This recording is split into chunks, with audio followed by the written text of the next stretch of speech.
एक बार की बात है, किसी गांव में हर्ष और शीला दो पति पत्नी रहते थे। उनके घर में बहुत कम लोग रहते थे। हर्ष और शीला और उनकी एक बूढ़ी माँ उनके साथ रहा करती थी। ए जी सुनो ना, इधर मुझे कुछ ठीक नहीं लग रहा है। 2-3 दिन से माँ जी पुरानी हवेली की तरफ चली जाती है। हाँ, वही पुरानी हवेली जो हमारा पुश्तैनी है और अभी तक उसका बंटवारा नहीं हुआ है। मुझे समझ नहीं आता कि माँ जी रोज वहाँ क्या करने जाती है। छोड़ो ना शीला, उतना ध्यान मत दो तुम, बस अपने काम से काम रखो। और मुझे भी सुबह ऑफिस जाना है, मुझे सोने जाने दो।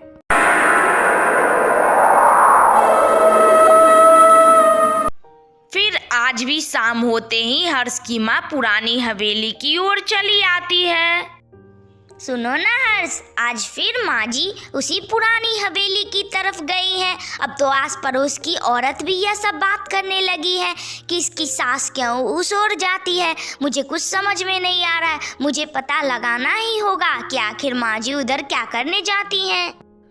ठीक है मेरी माँ, तुम्हें जो पता लगाना है पता लगा लो, पर मुझे बख्श दो, मुझे चैन से जीने दो। माँ जी, आप क्यों ही उस पुरानी हवेली की तरफ जाती हैं? गांव वाले सब तरह तरह की बातें करते हैं कि न जाने इसकी सास क्यों उधर रात को जाती है। अब आप ऐसा मत करें माँ जी। ऐसी ला, तू अपने काम से काम रख। मुझे जो मन होगा मैं करूँगी। मेरे मैटर में तू टांग मत अड़ा, वरना बहुत बुरा होगा। मैं सबको ये कह दूंगी कि मेरी बहू ने मुझे घर से निकाल दिया है। इसलिए तू अपने काम से काम रख। सुनो हर्ष, जब आज माँ जी पुरानी हवेली की तरफ जाएंगी तो मैं उनका पीछा करूंगी और देखूंगी कि आखिर वो पुरानी हवेली क्यों जाती हैं। ठीक है, तेरी जो मर्जी है वो कर। हमेशा की तरह आज भी शीला की सास पुरानी हवेली की तरफ गई। शीला भी उसके पीछे पीछे गई।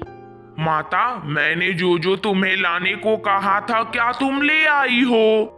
हाँ तांत्रिक बाबा, इस बैग में वो 50,000 रुपए, पूजा की सारी सामग्री और जो आपने मंगवाया था सब है। पर कृपा करके आप इस पुरानी हवेली से वो चुड़ैल का साया हटा दे, ताकि मेरे बेटा बहू खुशी खुशी रह सके।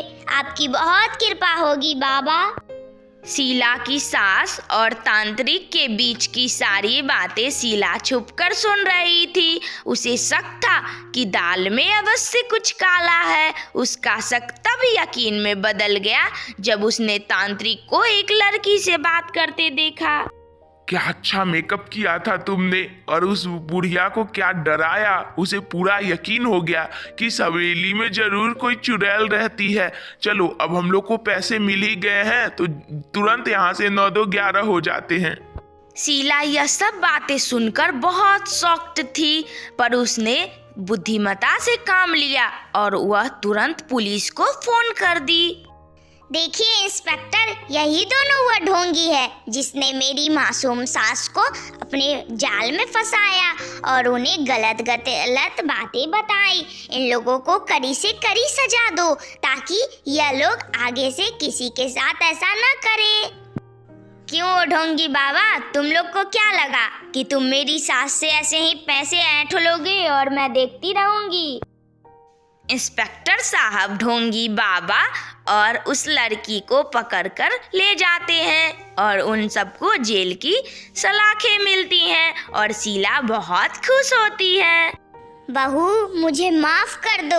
मैंने तुम लोग की भलाई के लिए ही ऐसा किया था। वो जमीन जल्दी से बंटवारे नहीं हो रही थी, इसलिए मैंने सोचा कि वहाँ एक अच्छा सा पूजा करवाऊं। उस तांत्रिक ने मुझे कहा था कि यहाँ पे काली साया है, इसलिए मैं उसके झांसे में आ गई। मुझे माफ कर दो बहू। नहीं माँ जी, ऐसा आप करके मुझे शर्मिंदा ना करें, लेकिन आगे से ऐसी कोई भी बात हो तो आप मुझसे सलाह जरूर ले लें। ऐसे ढोंगी बाबा से बचकर रहें। वह सब पैसे के झांसा में हम लोग को लूटना चाहते हैं।